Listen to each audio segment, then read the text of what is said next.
Hello everyone, my name is Stonesy Boy and welcome back to Reading with Stonesy. Today we are on Chapter 3, and if I'm not mistaken, this is the third to last episode of the book.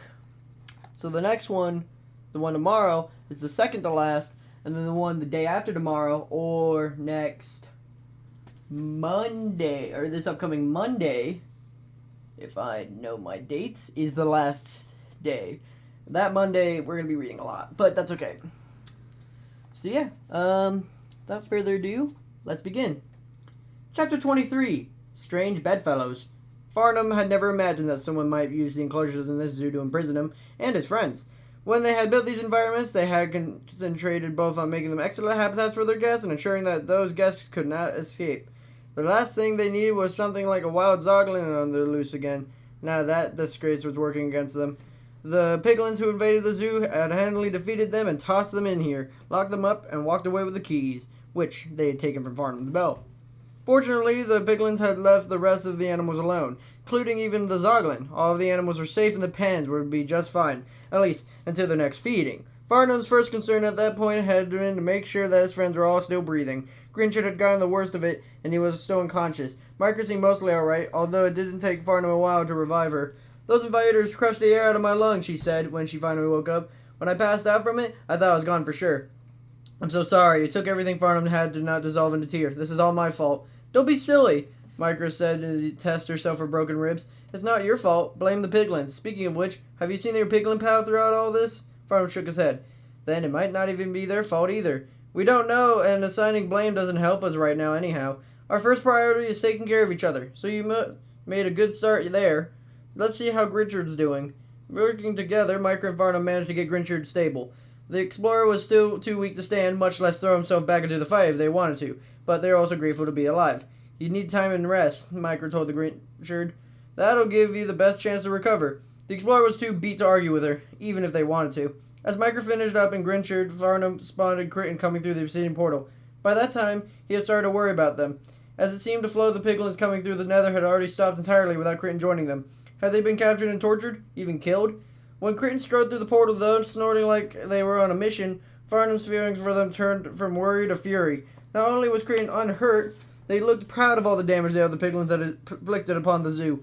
Farnum leaped to his feet and waved at Crichton, determined to demand an explanation from him. He saw them look right at them, they even nodded at him, then ignored them and continued on their way. They didn't even slow down.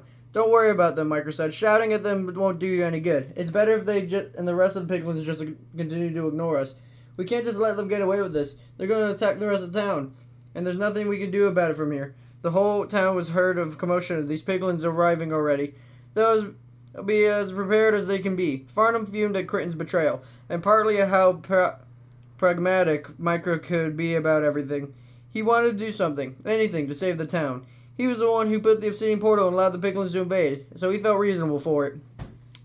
It did not escape him that he built it to save Crichton's life, and that the Piglin whom he come to think of as a friend had used it to betray him. If he had never done that, he'd never moved here, never started a zoo. Everyone would be fine, the town would be intact, and Grinchard wouldn't be hurt. This is all his fault. He had to do something to fix it, anything.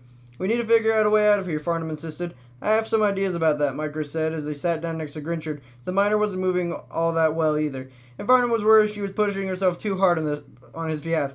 "But you're not going to like them." Farnum wanted to argue with her, but the gigantic Piglin leader, who seemed to be named Fungus, as best Farnum could make out, was giving terribly loud, obnoxious speech at the gates. The cheers from the rest of the Piglins drowned everything else out, so Farnum decided to just shut up for a moment and watch them. Farnum gasped in horror when the Piglins charged out of the zoo and launched their assault on the rest of the town. He worried for all the neighbors' lives and homes. Even if they survived, he wondered how they could ever forgive them for opening a portal that monstrous invaders could storm through. Once all the other Piglins had left, though, Crichton fell into an argument with a gigantic Piglin group, and the little trader apparently lost a grunting match as they wound up being thrown into the same pen with Farnum and his friends. Farnum's first instinct was to run over to kick Crichton in the ribs. If he could take out his given frustration on Fungus and the rest of the Piglins, then Crichton would have to do. Before he could, though, Micah put a hand on Farnum's arm and asked her to wait a moment, and he complied with her wishes. His own judgment had turned out to be terribly suspect so far that day, so he was content to rely on hers. As Crichton dusted himself off, Micah released Farnum's arm. The zookeeper walked up behind Crichton, who was still crumpled in a pile on the ground. When his patience evaporated, which didn't take long, he curled his throat, alerted the piglin to the presence. The Cretan raised their eyes to face them. When the little piglin rose to their knees in front of them, the Cretan began to snuffle and weep. After a moment, they stopped, seeming astonishingly at their own tears, as if they'd never seen such a thing before. And then they went back to weeping again. At first, Farnum was entirely unmoved. He was too angry about the piglin invasion or even think about forgiving anyone associated with it. Then he realized that, as far as his fellow townfolk were concerned, he would fall firmly into the category of responsibility himself, and he felt his heart soften just a bit. Farnum had always been bad at holding a grudge. He tried it a couple times in the past, but it always wound up seeming like it was more trouble than it was worth. As the grudges he often bothered him far more than the people he tried to hold them against. Besides, the fat Cretan had been thrown into the enclosure with Farnum and his friends served as a pretty good indication of Cretan's position among the Piglins. Maybe the little traitor had been betrayed too. That made Farnum feel a little bit better. He realized it also meant there wasn't a reason he should work with Cretan now, at least to escape the enclosure. Farnum knelt down to the piglin and helped them to their feet. They wiped their tears from their faces as they stood in front of him. The expression transformed from dismay to determination. "Farnum," the piglin said to him in a warm snort. The zookeeper wasn't ready to betray behind him yet. "Cretan," he said in a much colder tone. The piglin pointed at the gates of the zoo, and made squeals and gestures that Farnum could only interpret as Cretan saying, "We need to get out of the pen, fast." He couldn't help but agree, but he wasn't sure he could trust his judgment any longer. After all, his trust of Cretan had endangered the entire town and gotten his friends beaten badly. He looked over at his pals. Grinchen had fallen unconscious, which is probably for the best. Micro, though, was watching him, and she looked at Cretan and gave Farnum a sort of nod.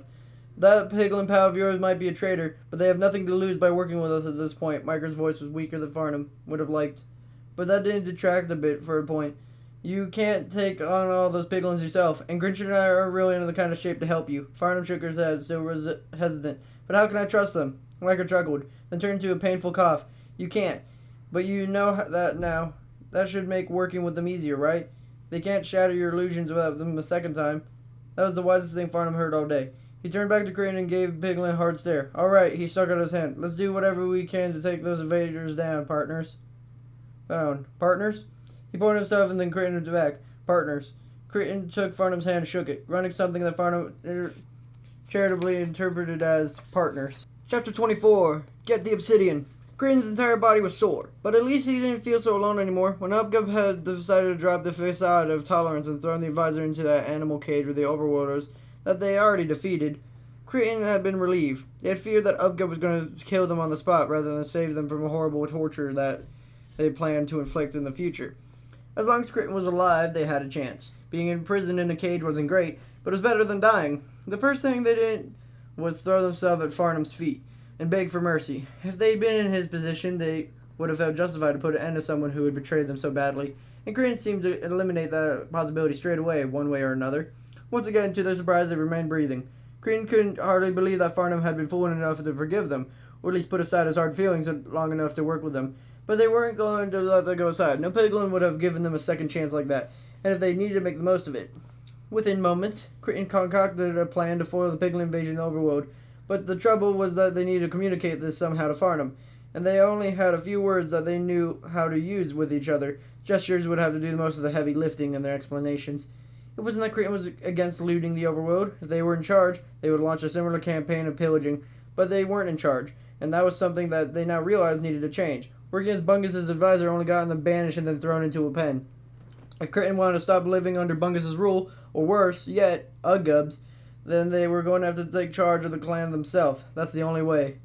They weren't quite sure how they were going to manage it, but they knew it started with them getting out of this pen and then spoiling all the loot, which made Farnum and his friends with the perfect allies, for now.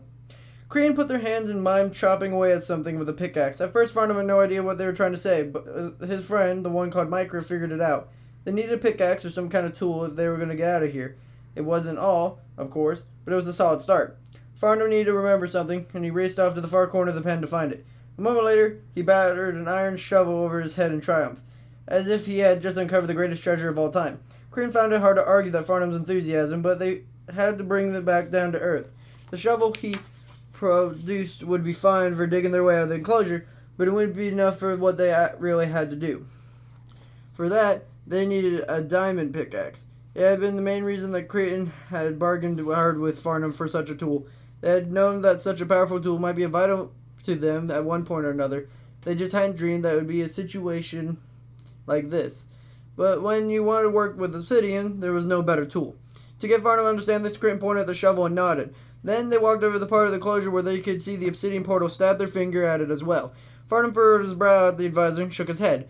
He didn't quite understand what they meant. He pointed at the edge of the pen, and he hefted the shovel, indicating that he could dig their way out of there with it. He just wasn't thinking far enough ahead of that yet. Crichton ran over their hands over their face and tried again. Farnum was sharper than Ugub or Bungus for sure, but it was just frustrating to have to work with him like this. They should have spent more time learning how to talk to each other instead of concentrating on getting on what they wanted out of each other and moving on. Mentally, Crichton put that to the top of their list of things to do once all of this is over. Crichton kept pointing at the shovel obsidian portal over and over again until Farnum finally figured it out. He leaped up in excitement once. He knew what they wanted. He hooted in his triumph at Micra. Then his face fell. He knew the Crichton needed, but he didn't have the right tool at hand. He turned to Micra and asked her if he could help. It sounded like Crichton she had something positive, but then she gestured out of Farnum's living space. Crichton frowned too. Micra had been the only one of the overworlders from Crichton that seen the diamond pickaxe. They coveted it from the moment that always kept an eye peeled for an opportunity to swipe it, although the chance had never come. Micra had just left the wonderful tool in Farnum's place, perhaps in the kitchen. Either way, it was far out of reach. Upon reflection, Crichton supposed that he had an excellent stroke of luck.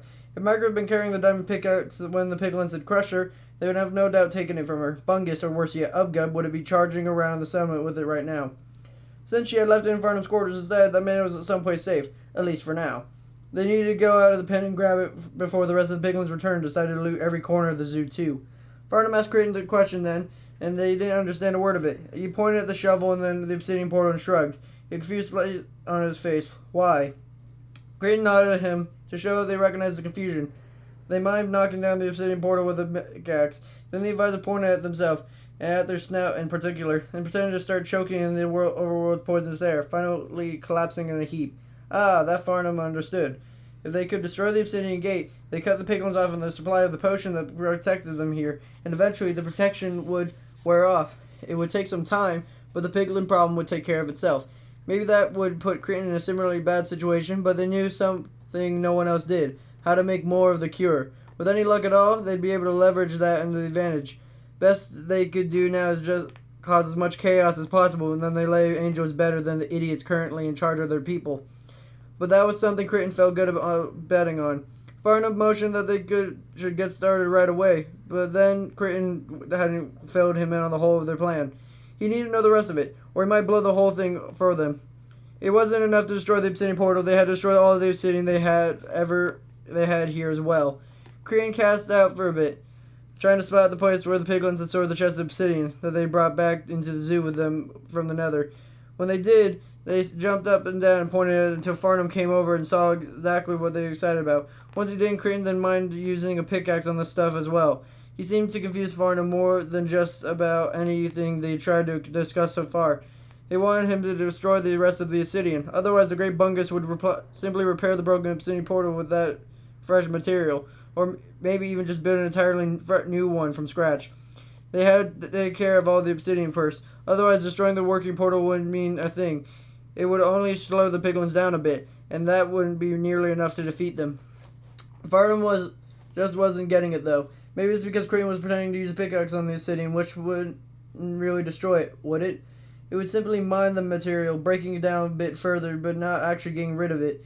They needed to do something that did much more than breaking the obsidian down into big chunks into smaller chunks. They needed to get rid of it entirely. They could move it back to the nether before they broke the obsidian portal. That might work. But there was a lot of obsidian there. Carrying the obsidian through the portal one chest at a time would take forever. They'd have to come up with a different way, though. Crichton didn't know what it might be. But they knew a lot about the nether, and they had learned a great deal about the overworld. The only thing they knew about the obsidian was that it was extremely tough material, and you could use these amazing interdimensional portals out of it. The advisor had never minded actual obsidian. They only hauled away that Farnum had been able to produce for them every time they made a trade. They'd never been built an obsidian gate with it, not yet. They had come to the overworld with great plans for such construction, of course, but had all fallen apart almost immediately. Crichton wondered how the great Bungus thought they would continue with their conquest of the overworld without the advisor, if they actually were in the betrayal of Crichton, as Abgub had said. While Crichton might not know everything there was learn about obsidian, the rest of the Piglins knew even less. Uggup had claimed that they would beat the secret and cure out of Crichton. It wouldn't be any more trouble than to knock what they knew about the obsidian portal out of their head at the same time. That was probably the only reason Uggup hadn't killed Crichton on the spot. Somewhere in that tiny, violent brain of theirs, they were just relieved that they needed an advisor, at least until they could get the information they required out of him. At this point, Crichton threw up their hands and snorted in despair. They crumpled on the ground, sat on their haunches, and stared off in the distance. They couldn't come up with a solution to this problem on their own. They didn't know enough to make it happen. Farnum came over and stand next to Crichton, then put his hand on his shoulder, and in the way, much to his surprise, brought them comfort. The advisor looked up the overworlder's eyes and saw clarity there. Maybe Crichton didn't know what to do from this point, but Farnum seemed like he did. The advisor was going to have to trust what he could figure all out at the point at which Crichton had let off. They didn't have any other choice, and that scared them most of all. Chapter 25. Time to dig in. Farnum could barely believe what he had learned from this wordless conversation with Crichton. While they wouldn't understand each other's languages, turned out that the time they'd spent together making deals had put them in a similar wavelength. They could just get more from gestures, grunts, and meaningful expressions than he would ever expected. Crichton wants to destroy the obsidian portal, he said aloud to Micro of anybody else. That will trap the Piglins in the overworld. Is that really such a good thing? Micro wanted to know. I mean, I'd much rather we trap them in the nether instead. Farnum gave her an amused grunt. If you could figure out a way to have them file peacefully back through the portal before we destroy it, I'd be delighted to hear it. Micro barked with a bitter laugh. But we can't destroy the obsidian portal until we destroy all the obsidian floating around there first, right? Right. Otherwise, they'll just repair and rebuild the gate. And we're right back where we started. Micro raised a feeble hand, as if you were a young child in the class. So, if we destroy the gate, they'll be trapped there. And they'll get sick like Crichton did when they first got here, right? That's the theory. And I guess that assumes they didn't bring gallons of cure for that sickness along. He eyed for the chest of the Piglins that hauled with them, unsure if it was really in them. Either way, it's to stop them from killing us before they fall over and die. Farnum scratched his chin and pondered that. That's a good question. He should probably make sure there's somewhere else than this happens, if at all possible. Seeing as how Grinchard is in any condition to flee with us, that's going to be a neat trick. If you have a better, I don't. Of course I don't. But that doesn't mean we shouldn't do it anyhow. Even if they kill us all. Micro trailed off and gazed at Grinchard. They not quite ready to finish that thought. At least we'll have stopped them. Their reign of terror will end here. Exactly, Micro gave him a weak smile. So, are you going to pull this off then? You need to get us out of the pen first, right? And then go for your diamond pickaxe, then destroy the obsidian, then destroy the gate. Probably in that order, Farnum tried putting on a brave face so he wasn't sure it would convince anyone, much less someone he known as long as Micro. Simple, right? She coughed her lungs, still elaborating to work properly. You better get going then. Wish me luck. She did so with a nod, and he left her there, hoping he would see her and Grinchard again. He walked over to the edge of the enclosure, hefting the iron shovel in his hands. He lined on the floor in the enclosure with stone to keep the animals from trying to dig their way out, but they didn't have access to tools like this. He also hadn't quite finished this enclosure, which was why no creatures were already in here when the Piglins tossed them into it. There were still a few spots where the floor was lined with netherrack instead of stone. The battered little shovel would probably get through that just fine.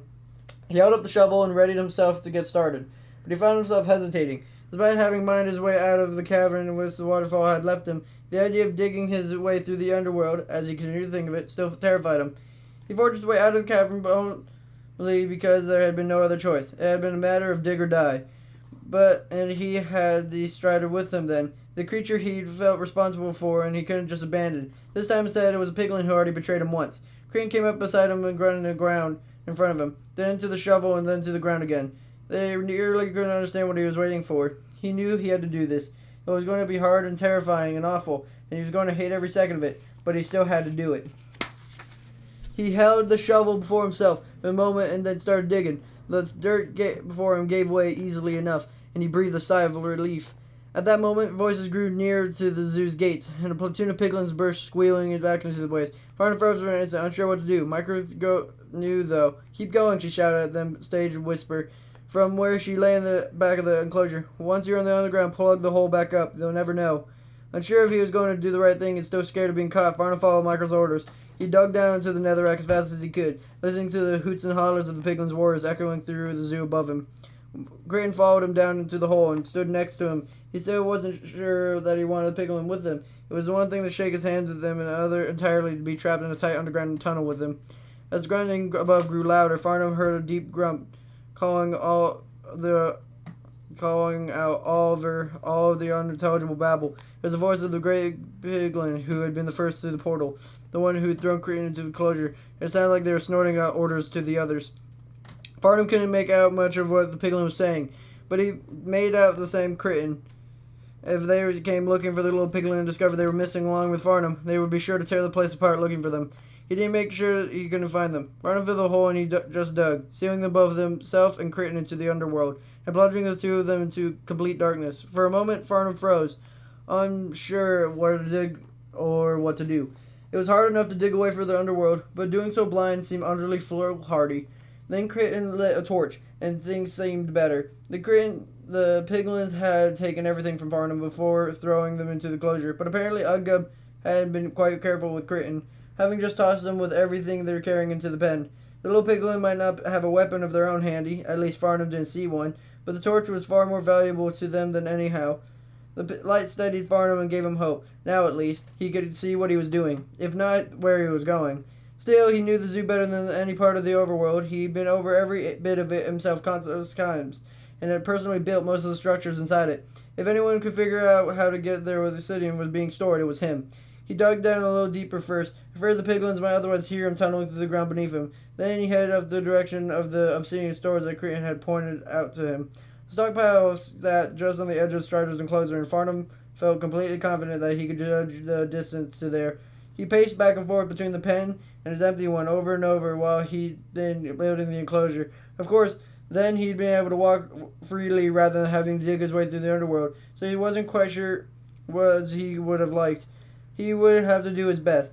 Even if they wound up the Strider's pen, that wouldn't be so bad. The Strider was such a kind animal that Farnum had never put a lock on the cage to its pen. If it somehow managed to get out, what happens sometimes, it always stuck close. And the visitors do love to be able to meet it up close and pet it. Of course, they wound up coming up from the underworld beneath one of the Piglins is much worse. Much worse than he might wish it, though. Farnum didn't have the real control over that. He couldn't see where the Piglins were now, any more than they could see them. He just had to trust that there wouldn't be wherever he and Cretan emerged. The going under the zoo wasn't all that bad. Although the iron shovel wasn't Micro's prized diamond pickaxe, it was good enough for mining through the underworld beneath the zoo. Although, when he ran into the odd stone formation that dig his way around it, despite that, Farnum tried slowly and methodically. He didn't want to run into any surprises like a vein of lava or an unceremonious drop into a deep cavern. Then he thought he'd gone far enough. Farnum stopped and rested for a moment. He looked at Cretan, who had followed behind the whole way, illuminating a new tunnel with a torch, and pointing at the ceiling and shrugged. But does this look like a good spot? Cretan seemed to understand what he meant, and that didn't mean they had a good answer for him. They gave him a shrug and even more helpless than his own. He admitted to himself that a guess was probably far better than the Piglins would be. He wasn't sure he bothered to ask for a second opinion. Other than that, he was frightened by the possibilities of what might happen next. Despite that, he started digging upward. As he grew closer to the surface, he slowed again, not wanting to alert anyone above his presence. If he was lucky, he'd emerge near the obsidian. Then he and Cretan could figure out what they were going to do with it. Maybe they could simply ferry it around underground and bury it where the Piglins would have a hard time finding it. He wasn't sure that would be enough. If the choices for them were to find obsidian or die, they'd dig up the entire zoo hunting for it, and probably succeed. As he reached the surface, Farnum stopped digging for a moment and listened to the thin layer of earth above him. He could still hear Piglins snorting at one another all over the place, just as urgently as before, but he didn't understand anything they were saying. At least he didn't hear any of them bellowing out orders anymore. Farnum raised the shovel and removed the last layer of netherrack standing between themselves and the overworld. Light from the zoo poured in from above, along with a rush of fresh air. Farnum allowed the sense of relief to watch him over with all that. Then a long arm reached in the hole in which he was standing, grabbed him by the back of his neck, and hauled him bodily out of the tunnel. Farnum screamed in terror as he listened to the air. For a wild moment he was disoriented and had no idea what was happening to him. He was just going on for the most awful ride of his life. When he finally came to his side, Farnum found himself gazing inside of the biggest piglin he had ever seen, snorting their hot and humid breath directly into his face. He was one who come through the portal after the most of the others, swinging his golden flail, sending the rest of the piglins ravaged off the town. He had been captured by fungus. Wow, that ain't good. Got captured by the fungus. Well, next time we're going to read chapter 26, titled The Big Fight. So that's going to be exciting. So that's exciting. Okay, so let's see. Yeah, that's gonna be an exciting little read. But tomorrow we're reading 183 to 200 and either 195 or 202. I'll take 202, please. And then the day after that, we're reading 202 all the way to 225, which is 23 pages, which is going to be interesting. This shouldn't be that bad. But, yeah. I hope you guys have a super fantastic, wonderful day. Be polite, be efficient, make sure to like, comment, and subscribe. We're so close to the end of this book, and honestly, I'm excited for it. So, yep, hope you guys have a super fantastic, wonderful day, and I'll see you guys next time.